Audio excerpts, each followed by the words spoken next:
পাকিস্তানের সাথে যুদ্ধে জড়িয়ে ক্ষতিগ্রস্ত ভারত এবার সবাইকে শত্রুজ্ঞান করতে শুরু করেছে, আর তাদের এই কাজে প্রতিনিয়ত উস্কানি দিয়ে চলেছে ভারতীয় ভুইফোড় মিডিয়াগুলো।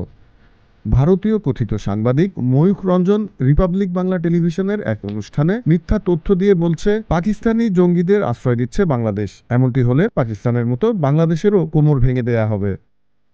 প্রচারিত খবরে ভারতীয় মিডিয়াটি আরও বলছে, সেভেন সিস্টার্সকে আলাদা করার সুস্থ বাসনা রয়েছে বাংলাদেশের অন্তর্বর্তী সরকারের মনে। হুমকির সুরে ময়ূখ রঞ্জনের ঘোষণা, বাংলাদেশ বা চীন ভারতে কোনো রকম প্রতিকূলতা তৈরির চেষ্টা করলে প্রস্তুত রয়েছে ভারতীয় সেনারা। ইতিমধ্যেই তারা তিস্তা প্রহার নামে সেনা মহড়া শুরু করেছে।